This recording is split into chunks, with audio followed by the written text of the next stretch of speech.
Oh, paano ba yan? Titirahin ko ba yan? Eh kahit bata, kayang-kayang tirahin yan. Nakikita ang pustahan natin. Akin na lang to.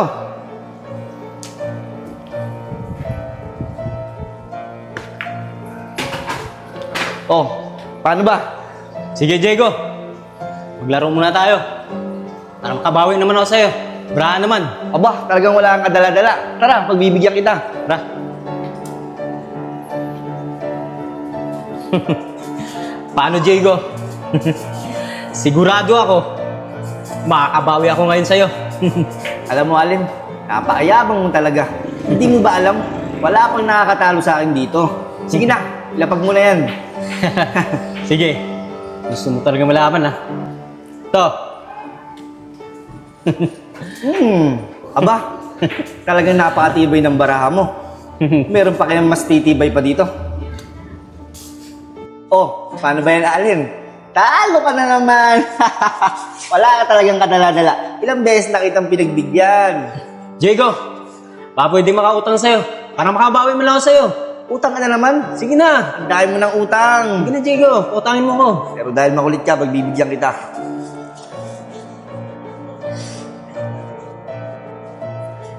Yun. Sige. Laro ulit tayo. Aba, game na ulit. Game.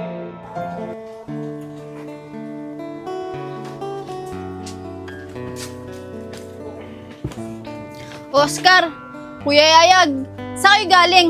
Ba't ginabi kayo? Mariel, magandang balita. Nakahanap na agad kami ni Oscar ng trabaho. At kaya kami ginabi. Dahil pinag-umpisa na kami ng amo namin. Ganun ba? Magandang balita nga yan. Sige, maupo na kayo. Sabay-sabay na tayo kumain. Tara kayo ngayon. Upo na tayo. Swerte talaga natin. Nakahanap na tayo ng trabaho. At nakapagsimula agad tayo. Alam nyo, kapag nalaman niya ni tatay, matutuwa yun. Oh, mga anak. May maganda akong balita na sasabihin sa inyo. Oh, Yayag, buti, andito ka. Alam mo ba, nakahiram ako ng pera. Doon sa kaibigan ko, Mariel, si Double B, yung kinukwento ko sa'yo. Talaga, tay? Pinahiram ka niya ng pera. Oo. Eto mga anak ko. Ayos yan, tay. At sigurado ako, makakabayad tayo ng utang doon sa tito nyo. Ayos yan, tay. Mababayaran na rin natin yung mga sapang na yun. Oo. Buti naman tito. At nakahiram po kayo. Tay, akala ko po ba, ibebenta mo yung tricycle mo? Mariel anak, ito pa nga isang good news eh. Alam nyo ba, ang sabi sa akin ng kaibigan ko si Double B, hindi na raw niya kukunin yung tricycle. At itong perang to, itinulong niya sa akin. Palitan ko na lang daw siya kung kailan tayo makakaluwag. Ayos yan, tay. Mababayaran mo na rin yung mga swapang na yun. Oo, Oscar, tama ka. Ang bait pala ng kaibigan mong si Double B. Oh, Mariel, bait talaga yun. O, paano? Tayo Kumain tayo. O tay, Sige. tinggan mo. Sige, Ito, tayo. sige. May sabay na tayo. Wow, ang sarap ng ulam.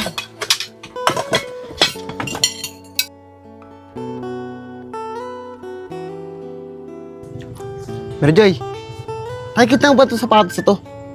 Gustong gusto ko talaga yan eh. Kailan kaya ka bibiling daddy nito? Kuya, di ba ang sabi naman sa atin ni Daddy, kapag nanalo siya, bibigyan niya tayo ng pera. Tignan mo nga tong makeup na to. Tignan mo, napakaganda. Gustong gusto ko to bilhin. Hindi nga ni Mary Joy ah. Kuya, ayun si Daddy oh. Ayos! Mabibigyan na niya tayo ng pambili. Sa wakas, magkakaroon na tayo ng pambili. Baka malas naman. Laki ng talo ko. Daddy, di ba? Sabi mo sa amin, bibigyan mo kami ng pera kapag nanalo ka. Alam nyo kayong dalawa, pagka ganito mainit ang ulo ko, tumigil-tigil kayo ha. Ang laki ng talo ko. Daddy, napapansin ko na. Napapadalas na yung pagsusugal nyo. Baka naman po kung mapapano na kayo niyan. Daddy, laylo po muna kayo. Kaya nga po, Daddy, tama po yung sinasabi ni Kuya. Aba, huwag nyo na nga pakialaman ha. At alam ko yung ginagawa ko. At kayong dalawa, manahimik na lang kayo ha. Ayun, may nagdo-doorbell. Buksan nyo. Sige po, Daddy. Bubuksan ko po yung gate.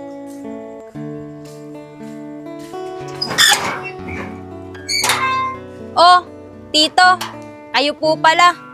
Baka naman po pumunta lang kayo dito para awayin lang yung daddy ko. Ano? Pumunta rito para awayin daddy mo? Hindi ah. Pumunta ako dito para makausap ko siya. Nandiyan ba siya ngayon? Opo, nandito po si daddy. Pasok po kayo. Sige.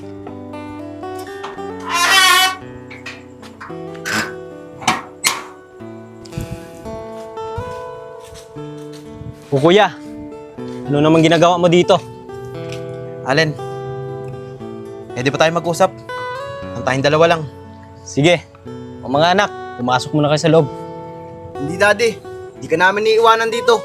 Baka mamaya kung ano naman gawin sa inyo niyan. Sige na, pumasok na kayong dalawa sa loob. Pag-usap kami ng kuya ko. Sigurado ka ba, Daddy? Oo, sige na. Tara na, Mary Joy.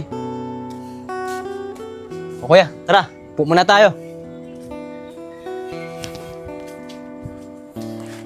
Allen, kaya ako pumunta rito tungkol sa titulo ng lupa. Aba kuya, hindi mo basta-basta makukuha yun. Ang laki ng utang mo sa akin eh. Bago mo makuha yun, magbayad ka muna. O sige, kung yun lang ang paraan para makuha ko sa yung titulo ng lupa, babayaran kita. Magkano na ba yung utang ko sa'yo? Ano kuya? Magbabayad ka? Saan ka naman kumuha ng pera? Di ba? Pagtatricycle lang yung hanap buhay mo. Alam mo Allen, yan ang hirap sa'yo eh. Nagkapera ka lang, akala mo kung sino ka na. Pati yung trabaho ko, hinahamak mo. Magkano ba yung nauutang ko sa'yo? Kuya, pagkakaalam ko, nasa 90K. Ganun ba? Oh, eto, 100K to. Sobra-sobra pa. Baka pwede ko na makuha yung titulo na lupa. O ayan, kung ganyan ka, wala tayong maraming pag-usapan. O sige na, kukunin ko lang yung titulo.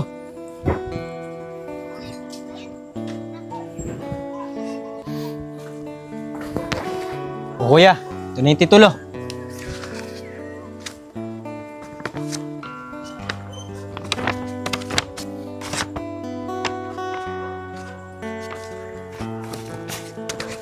Oh, ito na yung utang ko. At hindi ka Allen. Hindi ikaw yung kapatid ko. Ibang-iba ka na. Ang dami mo pang sinasabi.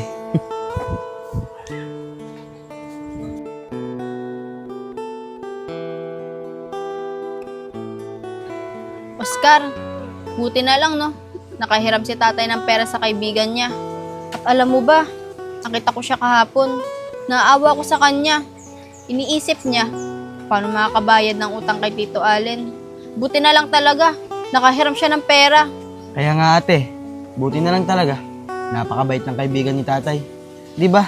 Ayun yung kinukwento niya sa atin. Yung simula pagkabata, magkaibigan na sila.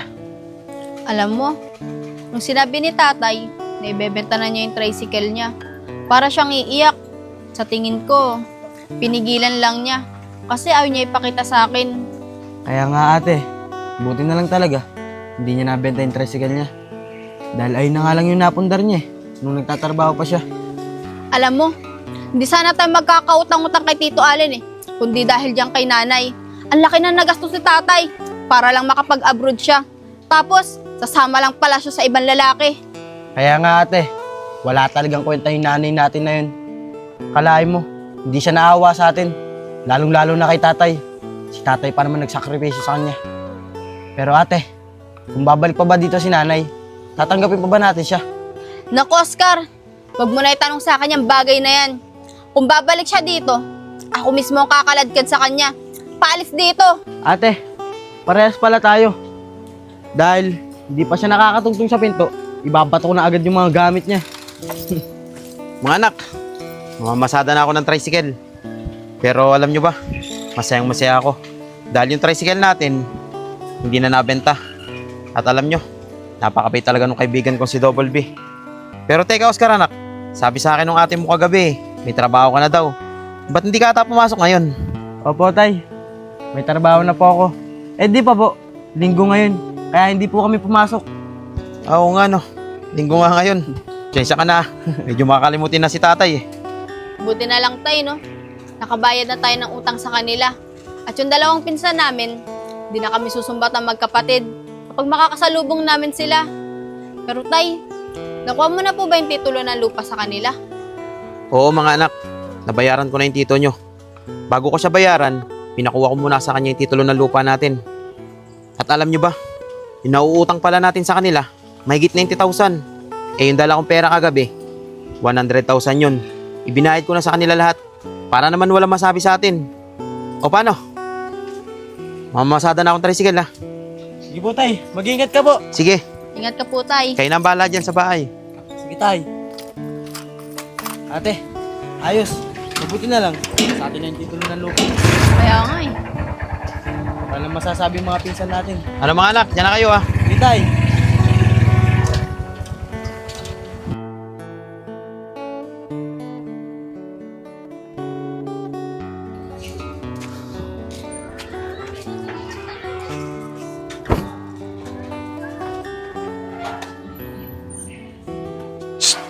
Tay!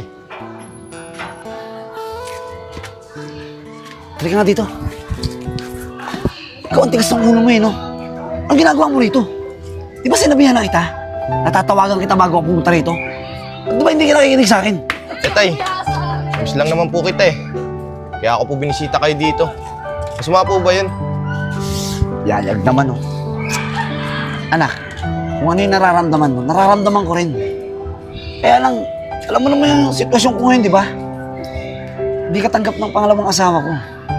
Dapat naintindihan mo rin ako. Tay, naiintindihan naman kita eh. Pero, sana naman po, pagbigyan nyo na ako.